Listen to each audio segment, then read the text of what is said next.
Hello and welcome to Judge of Jank, the Magic the Gathering video podcast where our very own Judge of Jank, Ken of One More Mana, comes in to judge the janky cards that Ced and I bring to the table. But first, what is jank? Why don't we start by defining it? Ced, do you want to, since Ken's going to be doing a lot of talking as the judge of jank, do you want to define jank for our audience? Yeah, so jank is not hard to define, but it's a little hard to pin down. So I think there's a lot of definitions going around, but I think we're just going to go with the one from the Wizards article. This was written by Ted Knudsen, where he basically goes down all the jargon in the Magic community. And he basically says that jank is unplayable cards or cards that are cheesy. It can also be used to simply mean bad. So I think that's jank in a nutshell. I have a different definition of jank. Jank are those cards that people don't deem worthy, but then they come out of nowhere, and then it just hits you like a wave out of nowhere. It just comes right for you, like my boy Jimbo from South Park says. And all you can do is just sit there and take it. And it's a certain relief that you get when you pull off a jank combo too. It's like the sun shines a little brighter, the wind blows a little harder, Queen plays Princess of the Universe, and a fog machine just kicks out of nowhere, and you just stand there. Yeah. And I think a wall falls down. Yeah. Well, I think since you're going to be the judge of jank, then your definition is the one that counts, Ken. So we're going to be going through this in rounds, and both Ced and I have selected 3 of our favorite jank cards, and we are going to do one at a time up against each other, and Ken is the final word on the Judge of Jank on which is the winner of jank. What does that even mean, the winning jank card? That is up to Ken to determine himself. So Ken, who's going first, round 1, me or Ced? We did the coin flip behind the scenes, and it came up heads. I think, Prof, you got first on this one. Oh, right, I got first. Okay.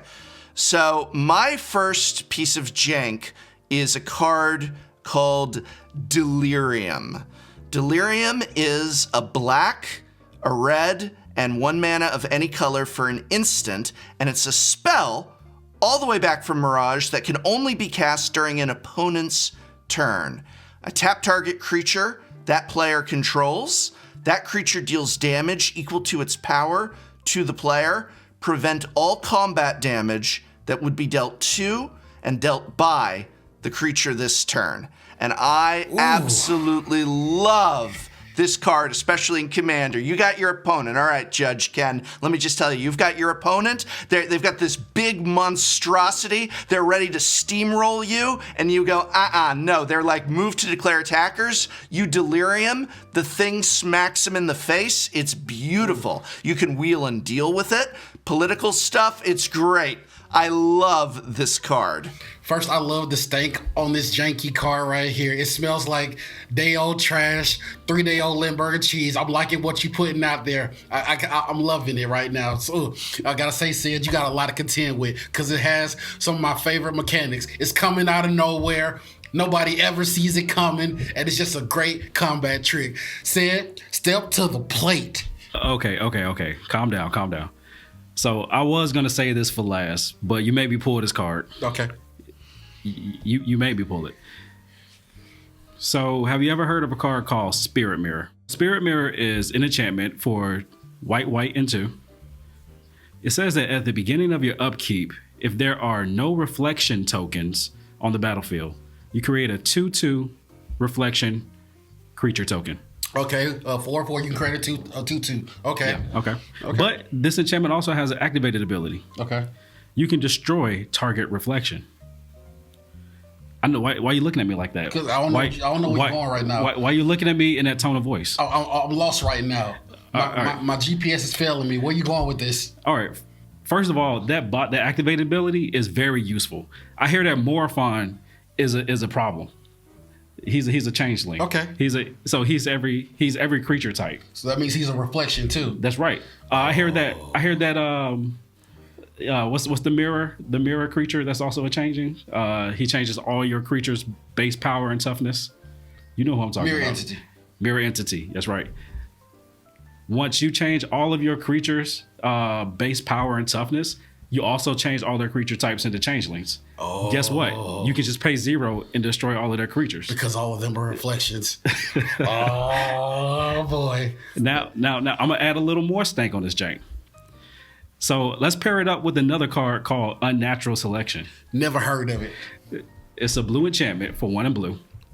You can pay 1, choose a creature type, except for wall, and target creature becomes that type. Okay. So basically, just turn any creature onto the board into a reflection, pay 0, and destroy it. Oh man, that's extra dirty. Oh, that's 2-day underwear dirty. Oh, I don't know where to go from this, Professor. Have you seen this combo before? Judge, wait a minute. Objection, Judge. I was not informed that we were allowed to bring in multiple card combos to this competition. Is that allowed? That is allowed. I love it. Just as long as it brings more stank on the jank, I will allow it. It is decided. But as it stands, if I have to judge between you, oh man, this is a hard right here.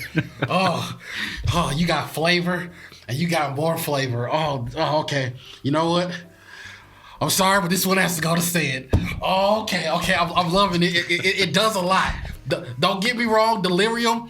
I'm ordering it from TCG as we speak. But oh my goodness, this combo is ridiculous. Oh, let me wipe some of the sweat off. I mean, Spirit Mirror stands on its own as it is. Let's just give it that acknowledgement. I feel like you had an unfair advantage of bringing in extra cards there to your presentation. I'm filing a report. I'm filing a report with the head judiciary.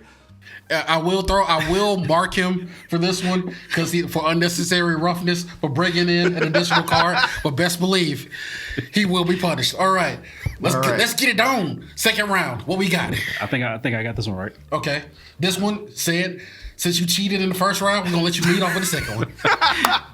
I don't know how that works, but sure.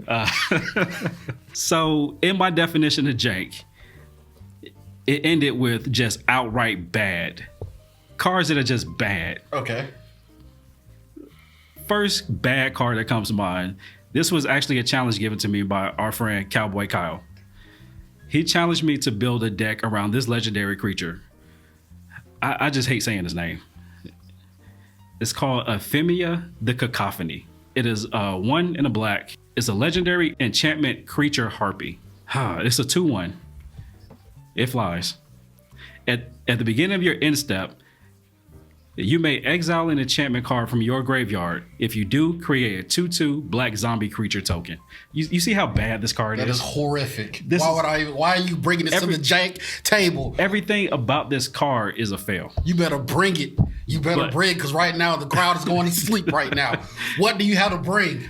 I'm just saying that in order to play this card, you have to be very creative. You have to be very elaborate. And to make this work, you just got to let your mind just go at it. Okay. What'd you bring with it? I'm gonna put the stuff to the side because you gave me a penalty last time for bringing more cards. But I just want to show you just how bad this card is and how you have to build a jank deck around this card. Okay. That's my submission. That's the claim I'm making. And that's my end of statement, Your Honor. So what he did, he just took a knee right there. So, Professor, bring it to the stage. What you got for me? I don't know. I think that's pretty weak offerings there from Sed. I think I got something a lot spicier. I got something a lot spicier. You ready for this? Reach for the ghost peppers. What you got for me? I've got a card all the way back from Ice Age called Flooded Woodlands. This is what every Commander player wants to do, which is screw over the green player at the table. Aren't you sick of green Commander players just ramping out lands, ramping out mana? Well, Flooded Woodlands is a blue, a black, and 2 mana of any color for an enchantment that simply says green creatures can't attack unless their controller sacrifices a land for each creature. That's each individual creature they control that's attacking. So they can have all that mana, bring out all the little tokens or snakes or elves or whatever that green player wants to do. And if you've got Flooded Woodlands, they want to attack each individual one of those creatures attacking. they got to sacrifice a land. So for. I want to call a foul on the play. What? I gotta go to the ref on this. Okay, what state your claim? So the professor, I don't feel like he's giving you janky cards. I don't know. This is pretty janky. This is a very situation. This is a powerful card. This is a powerful card. First of all, okay. Call on the field stands. This card stands as official jank. You are overruled, and because of that, you get a 5-yard penalty on the play.